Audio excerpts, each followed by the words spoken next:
Let's move now to the final section when we have a tumor board discussion. You guys can stay. I'll invite Dr. Hamisha and Dr. Alba now to the panel. So,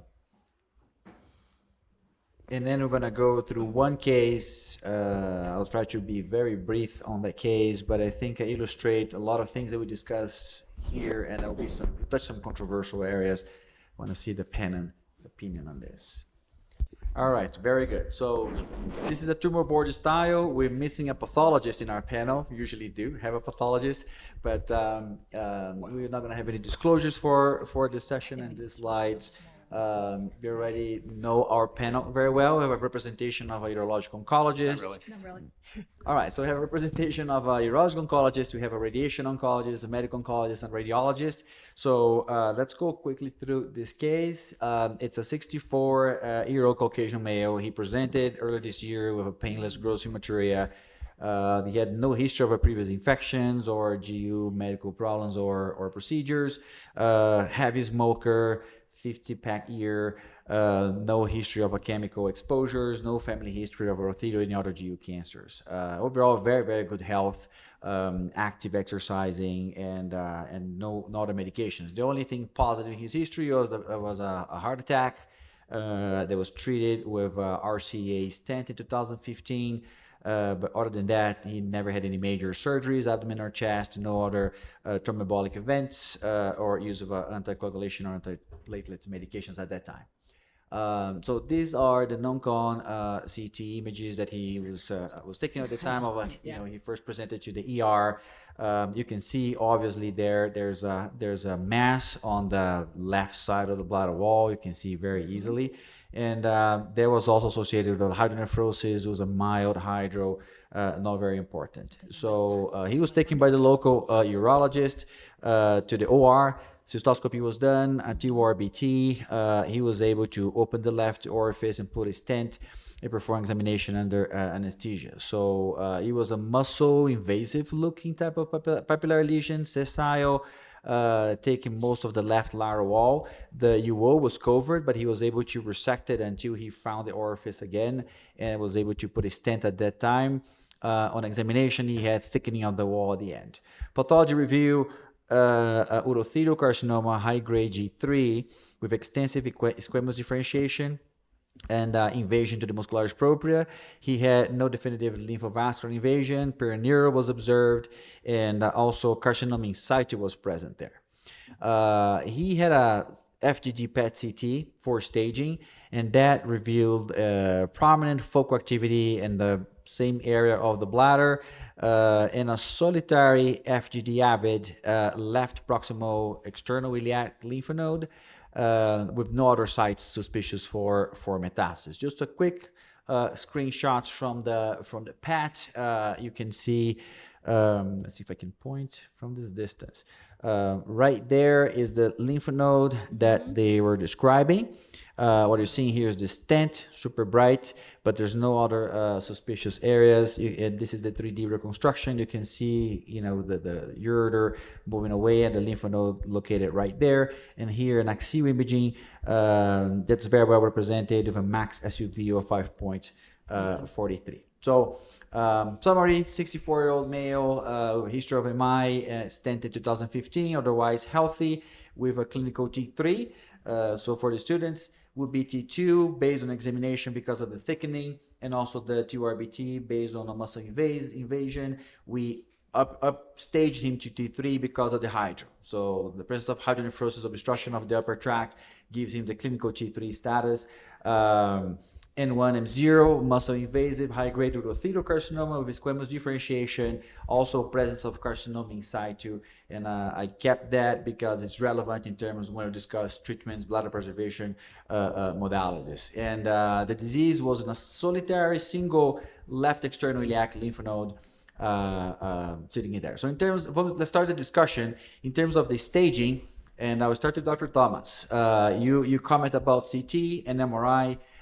In this case, we are staging the whole body for metastatic disease, so necessarily it wouldn't be an MRI urography, it would be CT with and without contrast, right? I would include chest or no chest, MRI, benefits, what would be your option? CT is still the standard of care? CT still is the standard of care. To complete staging would be a chest, abdomen, and pelvis. You can also do the urogram as well. With MRI, the fact that it was at the urethral orifice is going to make the VIRADS criteria going to be less reliable. So we're going to have to go away from that. But again, I would like to, but no MR, probably for this case, just because of the location of the tumor.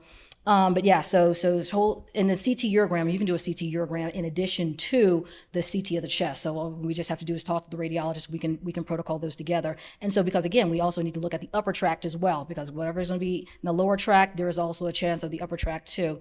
And we didn't finish completing looking at the upper tract. He just presented with an unenhanced CT, just showing some hydronephrosis and seeing something off in there as well.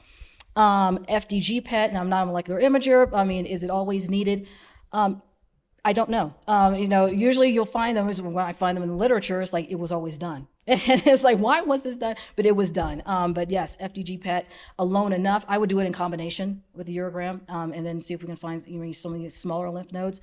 But again, we had one. Chances are there might be another. It depends on what you would, what your treatment plans happen to be. But yeah, we try for something that's, I would do CT urogram, complete with staging with the chest, and then probably do an FDG PET CT as well. Yeah, so that's the question. The FDG PET is very sensitive in this disease, and we typically do. So the question is, should we stage initially with just a CT, abdomen and pelvis, or an MRI? And then if there is suspicion for metastatic disease, then you go to the molecular imaging with FDG PET, or you do upfront, one-stop shop. Right. You just check everything, and you already have your staging fully completed. Dr. Alba, what tends to be your recommendation, your practice? This patient, by the way, had a normal kidney function. His creatinine was slightly elevated by the time of the TURBT, but after he got the stent, creatinine is back to normal, so it was not a concern here. My preference is CT. I agree. I think he absolutely needs a CT of the chest and abdomen and pelvis, and I would lump that together and get the CT urogram at the time.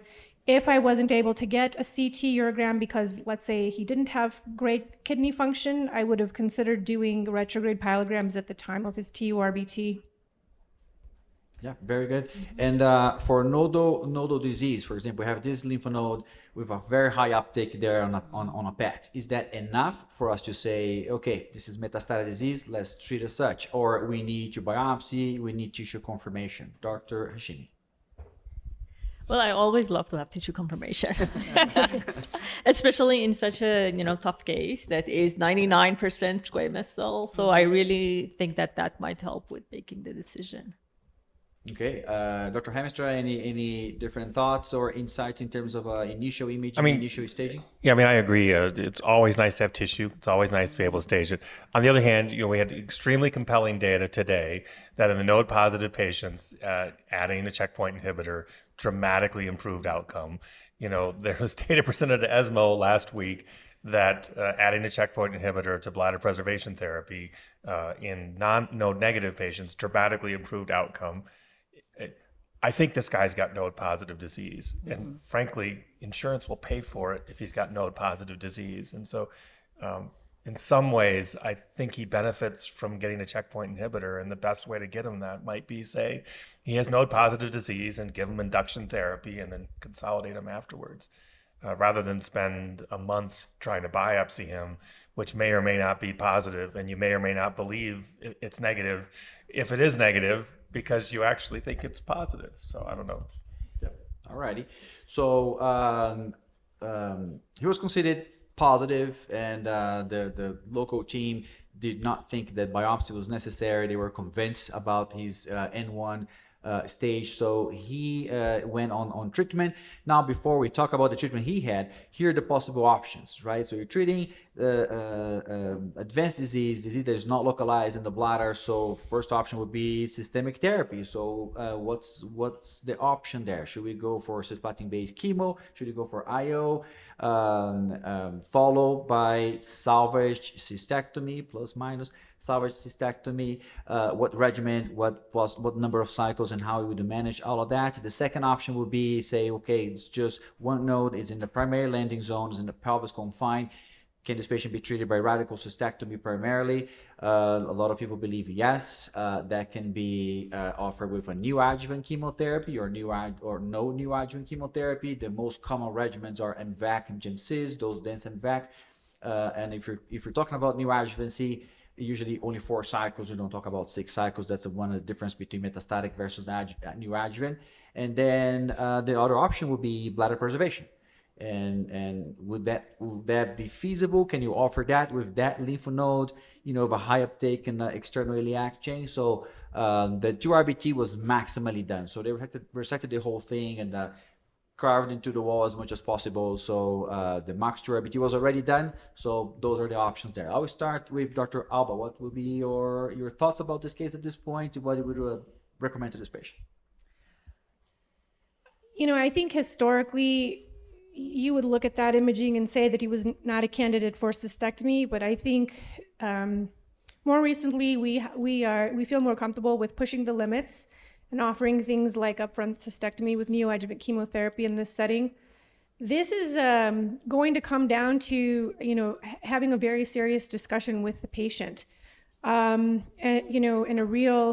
giving him a real sense of what his actual prognosis is.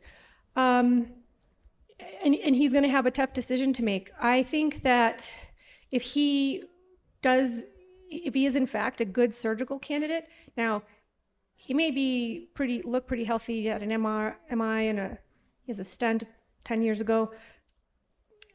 He looked pretty skinny on that CT scan. So He is. He's very skinny. Yeah. I'd have to get some labs. I mean, he might be frail. I don't know. He has to pass my eyeball test. I think that, cystectomy with neoadjuvant chemotherapy would be a reasonable option if he was a good surgical candidate.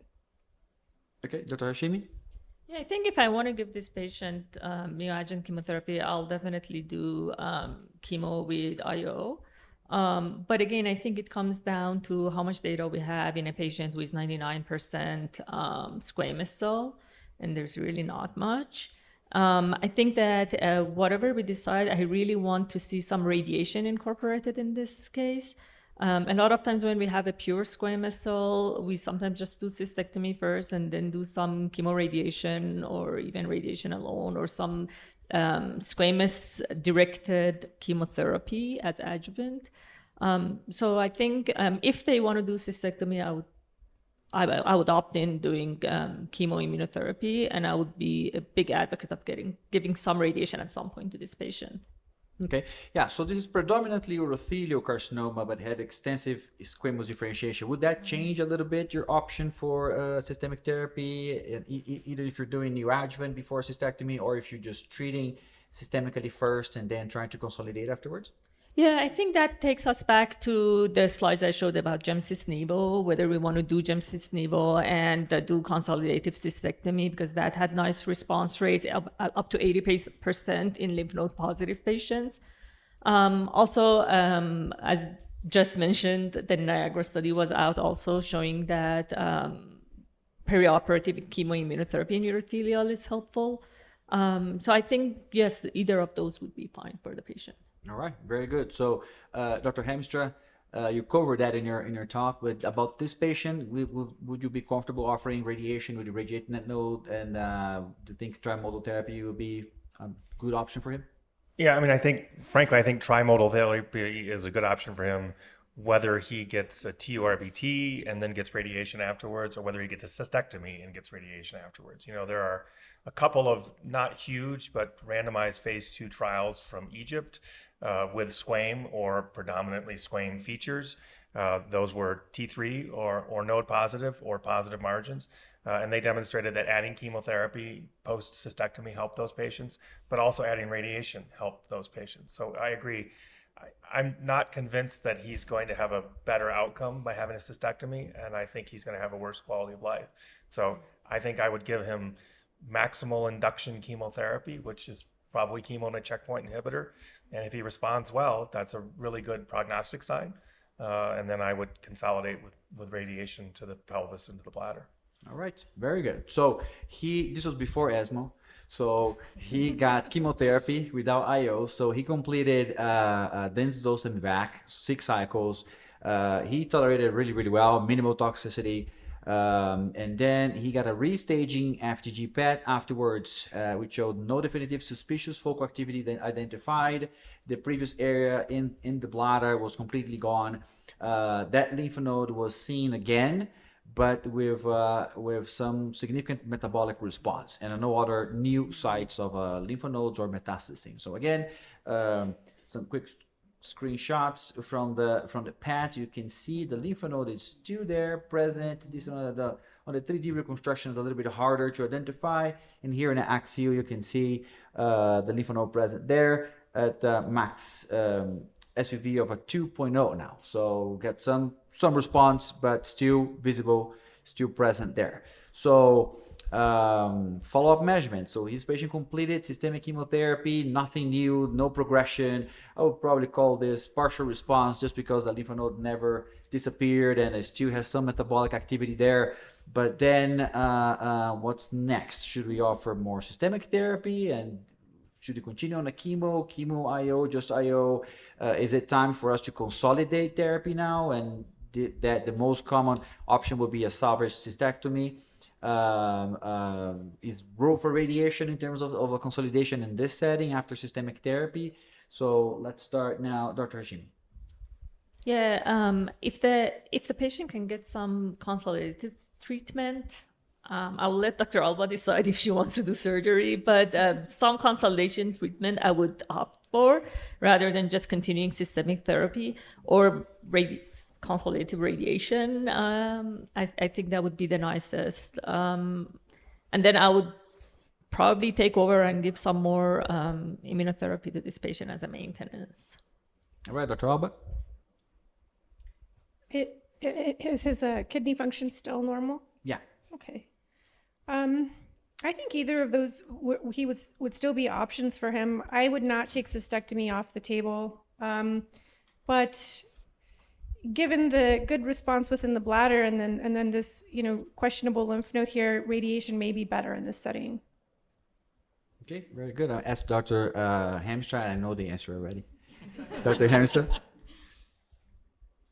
So, all right. So this patient elected for surgery. So before that, we typically do a restaging examination under anesthesia. We re-resect any possible areas. Interestingly, he had a couple of small little papillary lesions at the dome at this time, and also close to the bladder neck. They were new, were not described before, and they were fully resected this time again. Stent was there in place.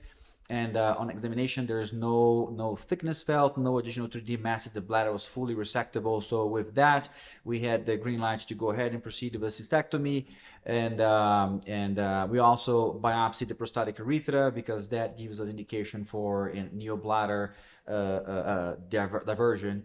And the pathology revealed, again, those lesions at the dome and bladder neck came back with urothelial carcinoma high grade, G3, and they were invading lamina propria. So they were small, but they were actually aggressive. Muscle was present, so it was a T1 high grade, and the prostatic urethral biopsies were negative for dysplasia or malignancy. And then the cystectomy was a robotic cystectomy with a pelvic lymph node dissection. He got neobladder diversion. It was uncomplicated. He had no gross visible disease outside of the bladder. That lymph node was not really identifiable. We performed the lymph node dissection in the pelvis, including that packet. And pathology came back with a YPTIS, mostly at the dome. Urothelial high grade, was multifocal, lymphovascular was negative, margins were negative, and in terms of nodes, got 12 nodes identified, one was positive. Guess where? Left external iliac. Our guy was there and was happy to see in the pathology report. The meaning was out. So additionally, prostate cancer, we see this in 40% of the cases we do cystectomies. Many times these patients are not really worked up for prostate cancers, but we always include the prostatectomy. 40% had primary adenocarcinomas. It was the case here, was a T2, only 5% was a grade group 1 negative margins. He got an early uncomplicated recovery. So now in terms of adjuvant treatment, patients with N1 disease and good response on the bladder. There's only CIS left. Still nothing systemically. How would you offer with just surveil? Since he got already cisplatin, should you offer an adjuvant therapy? What therapy will be the best recommended? Do we have the answer or not? And I have further questions we can probably follow to this. So Dr. Alba, will be your recommendation? I think that, you know, in our institution, we would have a discussion about him in our multidisciplinary tumor board. Let me see. What has he had updated staging after this, or how much time has lapsed? Oh, this is just a month afterwards. He's just coming now to decide next steps. Okay.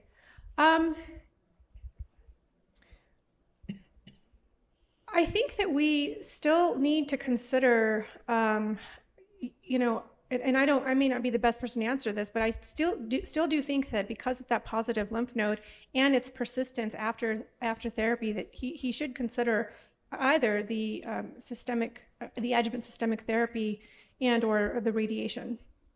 Okay, Dr. Hashimi? If we decide on systemic therapy over radiation, I'll definitely put this patient on Alliance Modern. It looks at ctDNA, and after cystectomy and based on ctDNA positive or negative, randomizes the patients to maintenance therapy, adjuvant maintenance therapy. And if they are ctDNA negative, patients are monitored, and whenever they turn positive, they start getting adjuvant systemic therapy. I think if the patient is not going on any of the trials, Alliance or any trial like that, then I'll discuss with them a year of adjuvant avelumab, or you could argue pembro based on the Hoosier trial. But I would give something to this patient, some checkpoint inhibitor for a year. Okay, thank you very much. Yeah, I'm going to ask about molecular markers, if next generation sequencing would influence your treatment at this point. I will definitely send it. I wouldn't start right away using anything from what I find on the NGS, but I will send it because the patient is metastatic, and sooner or later they might have some recurrence.